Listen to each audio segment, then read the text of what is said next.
펀더멘털 접근으로 살펴봤습니다. 그렇다면 저희는 또 뉴스를 살펴보지 않을 수가 없는데 이 삼성 엔지니어링이 네옴시티 관련 대표 수혜주 아니겠습니까? 어제 빈살만이 한국만 안 온다고 하면서 주가가 무려 7% 넘게 하락하면서 장대 음봉이 나왔고 거래량도 폭증했습니다. 다올투자증권 영업부 이성웅 차장과 함께 얘기를 나눠볼게요. 네. 펀더멘털 콜로 봤을 때는 상당히 좋은 점수를 받았습니다. 70점이면 굉장히 신중하게 주시는 점수이기 때문에 높은 점수예요. 네. 그런 것 같아요. 제가 체감하기엔.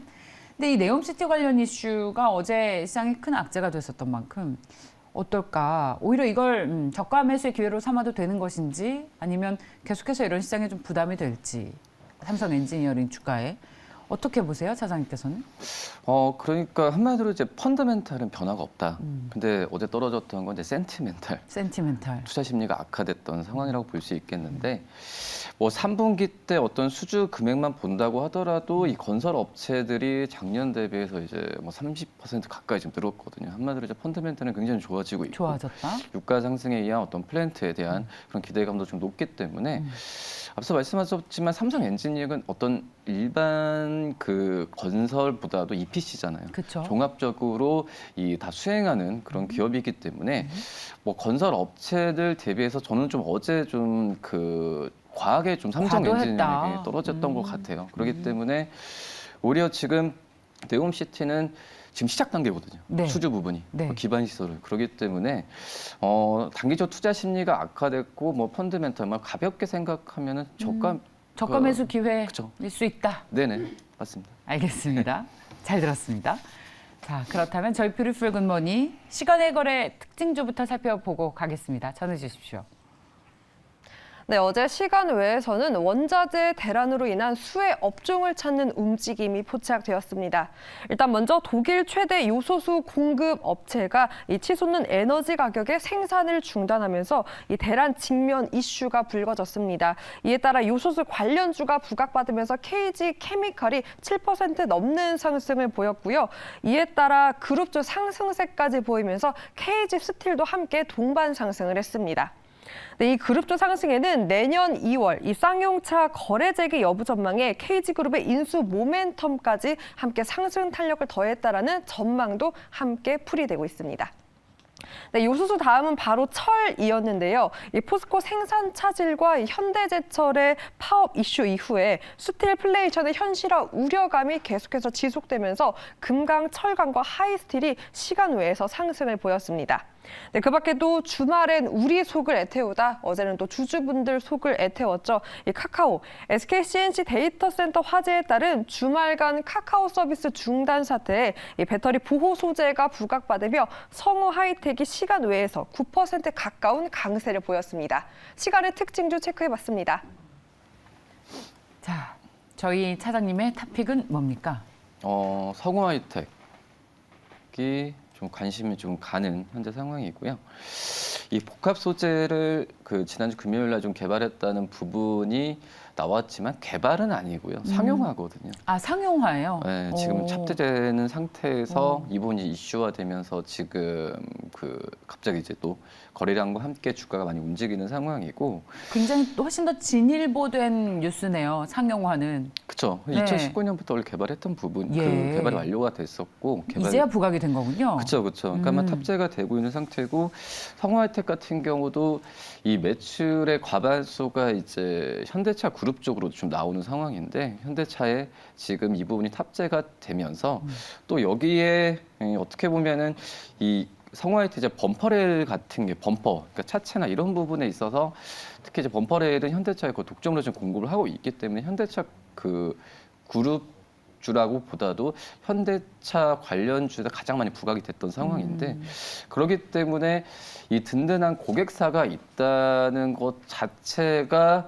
우선 성우 하이텍을 좀 다시 한번 보고 또 여기에 이제 전기차에 대한 이제 모멘텀까지 붙으니까 지난주 금요일에 상승하고 어제도 뭐 거의 조정 안 받았잖아요. 네. 또 시간으로 상승하고 지난 금요일은 가격 제한폭까지 올랐습니다.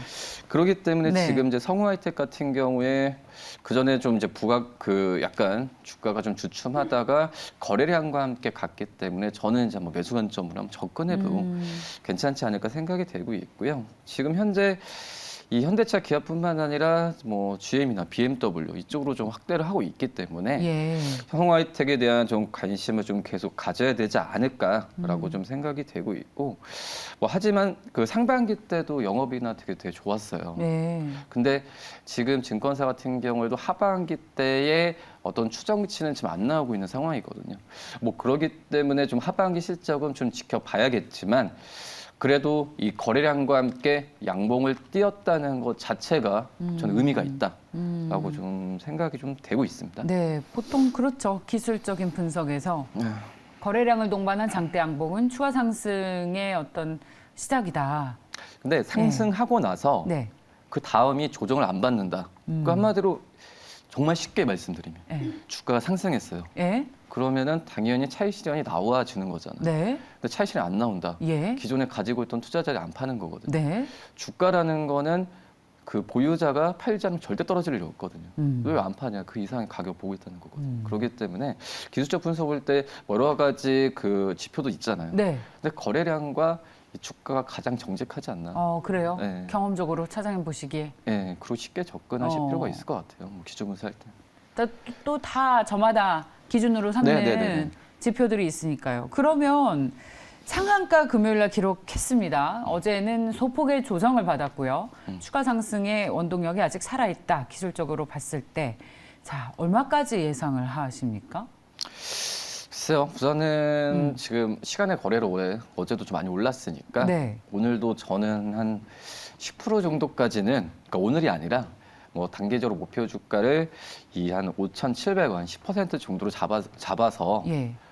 좀 대응하시면 좋을 것 같은데 이 5,700원 갔을 때 뭐 어떤 차익 실현이 아니라 그러니까 좋으니까 간 거잖아요. 1차 목표가. 네, 그렇기 때문에 그때 이제 뭐 추가적인 매수도 관점도 그래요. 가져도 괜찮지 않을까? 그러면 솔직히 2차 목표가 얼마까지 보고 얘기하시는 거예요? 자, 목표가는 그 지금 기준은 못 잡겠어요. 5,700원 됐을 때 그때 잡는 게 나을 것 같아요. 네. 알겠습니다. 자, 성우 하이텍이었습니다. 자, 그 카카오 화재 소식으로 배터리 보호 장치에 대한 관심이 더 높아졌다는 시장의 해석도 계속 나오고 있습니다. 외국인과 기관 수급 특징주도 살펴볼까요? 전해주십시오. 네, 일단 어제 정말 멋진 말아올림을 보였던 우리 시장입니다. 특히나 외국인이 11거래일 동안 연속해서 순매수를 보이면서 방어 역할까지 해주고 있는데요. 어떤 기업의 연속을 보였는지 체크해 보도록 하겠습니다. 먼저 어제도 강했던 2차 전지입니다. 이 외국인은 삼성 SDI를 사들였고요. 이 미국 상공회의소에서 아시아 담당 임원이 미국 정부가 한국산 전기차에도 이 IRA 법안 세액 공제를 해주길 바란다라는 입장을 공식 표명하면서 2차 전지 훈풍을 더하기도 했습니다. 이에 따라 삼성 SDI를 11일 연속해서 사들였고요. 방산주 계속해서 관심 보이고 있는 움직임입니다. 어제 그제는 하나 에어로스페이스가 올라왔다면 어제는 한국항공우주를 강하게 사들였습니다. 이 한국항공우주 산업이 항공 소재 국산화에 힘을 쏟는다라는 소식을 전하면서 오는 2030년까지 50% 품종을 국산 소재로 대체한다라며 이 목표 실현 시 7,500여 원의 수입 대체 효과를 볼 수 있다라는 기대감을 높였고요. 이에 따라 연속성을 보이며 담아냈습니다. 네, 그 외에도 인테리어 업체 한샘 그리고 백화점으로는 롯데쇼핑을 사들였고요. 또한 변동성 짙은 시장에서 이 방어주로 배당, 담배 회사인 KTNG까지 무려 26일 연속성을 보이면서 사들이고 있습니다. 네, 기간 넘어와서 체크해 보도록 하겠습니다. 네, 기간 일단 타이어 기업을 보유하고 있는 넥센 사들였고요. 3분기 흑자 전망의 그 기대감을 높였습니다. 또한 의류업체인 F&F까지 함께 동반 매수를 보였습니다. 이 보유한 MLB 브랜드를 필두로 전 브랜드의 고성장 기조가 이어지는 가운데 국내를 비롯해서 특히나 중국 쪽 현지 매출 역대 최대치를 달성할 수 있다라는 전망까지 나왔습니다. 그 밖에도 성장주에도 관심을 보이면서 플랫폼진 아프리카TV 어제에 이어서 강한 매수를 보였고요. 또한 게임 개발 업체인 조이시티까지 11일 연속성을 담아냈습니다. 그리고 또 개인적으로 제가 좋아하는 깎아주까지 담아냈는데요. 롯데 제가를 11월 빼빼로데이를 앞두고 연속 매수하는 모습 보였습니다. 외국인과 기관 수급 체크해봤습니다. 왜 저런 걸 상기시켜주고 그러십니까? 11월 11일 빼빼로데이 출연 안 하시는 날이구나. 그러시네요. 미리도 미리도 받습니다. 미리도 받아요. 네, 드릴게요. 참. 네. 자, 한샘을 왜 이렇게 많이 오랫동안 사나 봤어요. 근데 M&A 이슈가 있었고 매번 그게 또 좌절됐었는데 주가는 최저가입니다. 이 정도면 외국인도 물리는 게 아닌가. 한샘 물려서 어쩔 수 없이 계속 사는 건 아닌가. 라는 생각까지 듭니다. 그렇죠. 근데 이제 한샘이 뭐 이제 이 M&A 이슈 외에는 아직까지는 이제 실적이나 지금 뭐 건설 경기가 좀 좋지는 않고 있기 때문에 뭐 그거에 대한 근데 한샘의 M&A 이슈 말씀하셨듯이 계정 그 전부터 좌절되고. 좀 나오고 했기 때문에 네, 네. 뭐 시청자분들께 말씀을 드리면은 이 어떤 종목이나 M&A 이슈 때문에 종목을 매수하거나 그러지 말라. 그러네요. 외국인도 물릴 수 있다는 거. 그렇죠. 14거래 연속 사는데 주가는 최저가를 기록하고 있습니다. 자, 외국인이 요즘 어려운 우리 주식시장에서 10거래일 이상 순매수하고 있어서 관심이에요. 그래서 이 가운데에서 우리가 투자할 만한 대안을 매력 포인트를 찾을 수 있을지 궁금한데 있습니까? 투자해 볼 만한 종목이 있습니까? 외국인 순매수 특징주 가운데에서. KTNG KTNG 27일 말도 안 되는 27일 동안 샀습니까? 맞죠? 26일. 네. 26일. 거의 한 달 내내 샀네요. 그러니까 거래일로 따지면. 이게 지금 KTNG가 여러 가지 뭐 경기 방어주 관점의 매력도 있고 이 배당 수익률도 5% 중반대를 주고 있기 때문에 그런 점도 있지만 한마디로 이제 이 환율이 증가가 달러가 강세되면서 그대로 수혜를 볼 수 있는 몇 안 되는 어떤 방어주다라고 좀 생각이 되고 있고요. 여러 가지 그 어떤 그 달러에 대한 강세 때문에 실적주로 부각을 지금 받고 있는 현재 상황이고, 그래서 제가 KTNG를 뭐 외국인 수급 여러 가지 앞서서 좀 말씀을 드렸지만은 지금 현재 주가가 지금 신고가를 계속 기록하잖아요. 근데 지금 어떤 그 경기가 좀 주식시장에 대해 어수선하기 때문에 주가 떨어졌을 때 과대 낙폭된 종목들을 사는 것보다 오히려 이렇게 좀 잘 가는 종목에 대한 부분은 매수 관점으로 접근해도 그래서 저는 이제 52주 신고가는 저는 항상 매수 신호라고 좀 생각이 되고 있거든요. 네. 그렇기 때문에 어떤 테마로 가는 부분이 아니라 외국인들이 사고 꾸준하게 실적으로 지금 보여주고 있기 때문에 이 KTNG에 대한 좀 매수 관점을 다시 한번 고공행진 하더라도 들어가도 괜찮지 않을까라고 그렇군요. 생각이 되고 지금 원래 한 3분기 영업이익 같은 경우는 그전에 항상 3천억 후반이었다가 지금은 4천억까지 올라왔어요. 근데 이게 해외 쪽이거든요. 네. 우리나라 쪽에서의 뭐 3분기 예상치만 놓고 본다고 하더라도 이 매출 성장률이 작년 대비해서 한 1% 오르지만은 해외 쪽 같은 경우에는 지금 추정치가 36%까지 올라가거든요, 매출액이. 근데 이 36%가 뭐 잘 팔렸다라는 것보다도 지금 환율에 대한 효과가 그대로 매출액에 좀 작용이 되고 있다라고 좀 판단이 좀 되고 있어서 지금 이제 KTNG가 주가 많이 올라간다고 하더라도 저는 매수 관점으로 접근해도 괜찮지 않을까 지금 생각이 되고 있고요. 해외 쪽에서의 그 전자담 그 권리형 담배죠. 네. 이거에 대한 판매 국가가 지금은 현재 0단위가 아니라 이 올해 2분기 때 지금 25개국에서 지금 연말에는 30개국까지 늘어나는 그 분기 단위로 봤을 때도 굉장히 좀 수요처가 늘어나는 상황이고 특히 이제 유럽 쪽에서의 이 유럽 쪽에서의 그런 그 네. 판매 부분이나 시장 점유는 계속 올라갈 가능성이 크지 않을까 생각합니다. KTNG가 지금 차트를 길게 늘려놓고 보면 지금 가격대가 박스권의 상단이에요. 이 박스권의 상단을 2020년부터 제대로 뚫어낸 적이 없습니다. 없었죠. 이성우 차장님의 말씀대로라면 뚫어낼 것 같은데 목표가 얼마까지 보고 계십니까? 우선 증권사는 지금 11만 원까지 제시를 하고 있어요. 예. 더 높이고 있는 상태고 그리고 11만 원. 저는 이제 1차적으로 본다고 하더라도 뭐 9만 5천 원 말씀을 드리겠지만 네. 어떻게 보면은 이 지금 그 KTNG도 그 주주 환원 때문에 네. 자사주 매입에 대한 부분 얘기를 했었거든요. 네. 내년 상반기까지 재계 자금이 뭐 6천억 지금 현재 얼마 정도 매수한지 모르겠지만 그렇기 때문에 저는 그러니까 주가가 급격하게 차익 실현을 급락하는 차익 실현 나오지 않지 않을까. 나오지 않는다. 네, 그렇게 예. 않는다가 아니라 않을 것 같다. 않을 것 같아요. 자, 대표적인 배당주이기도 합니다. 주가가 안 떨어지는데 이런 어려운 시장에서 배당을 받으면 또 그 재미 또한 쏠쏠하죠. KTNG를 봤습니다. 기관 순매 특징주는 뭐가 매력 있을까요? 역시 뭐 FNF. FNF. 네, 저는 항상 이 의료 업종 안에서도 FNF를 가장 좀 좋게 보고 있거든요. 근데 이제 주가가 생각보다는 좀 잘 안 가고 있고 이제 뭐 4분기 때 본다고 하더라도 이제 성수기 항상 역사적으로 봤을 때도 이 주가 상승기가 좀 들어오고 있기 때문에 이 FNF에 대한 관심을 좀 가지는 게 맞지 않을까라고 생각이 되고 있고요. 뭐 중국 쪽 얘기가 나오고 뭐 중국 쪽에서의 어떤 경기 침체나 이런 부분이 얘기가 나와주고 있긴 하지만 FNF는 항상 뭐 중국 쪽에서도 점포도 항상 안 좋을 때 항상 늘어나고 여러 가지 면에서 봤을 때는 사업성이 굉장히 좋다고 봐요. 네. 그렇기 때문에 FNF 좀 관심 있게 봐도 괜찮지 않을까 판단됩니다. 예. 자, 그렇다면 가격 전략 어떻게 보시는지? FNF도 가볍게 목표 주가 1차적으로 10%, 15만 원 말씀드릴게요. 네.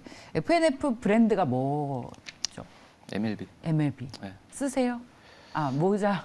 모자. 그럼 제가 왜 밖에서 못 뵈서. 네, 전 뭐 나이가 좀 많기 때문에. MLB. 나이가 뭐가 중요합니까? 근데 지금 MLB 그 성인보다 좀 키즈죠. 아, FNF는 그렇습니까? 키즈 쪽에서 그쵸, 이제 매출이 나가요. 그리고 뭐 엄마랑 아이랑 아빠랑 아이랑 같이 입는 뭐 그런 브랜드라면서요. 네네. FNF. 저도 의료주들 특히 관심 있게 보는데 이게 좀 찝찝한 게 중국 비중이 좀 있어서 네.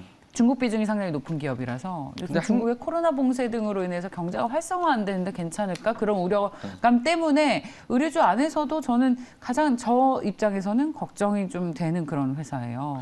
근데 옛날보다 FNF가 이 중국과 주가만 네. 봤을 때도 연계되는 게 상관관계 많이 떨어졌어요. 아, 그래요? 네.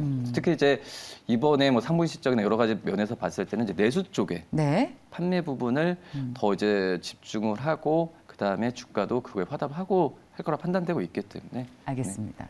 우리 시청자 여러분들께서 이성훈 차장님 결혼 안 하셨냐고. 저 잘 모르거든요.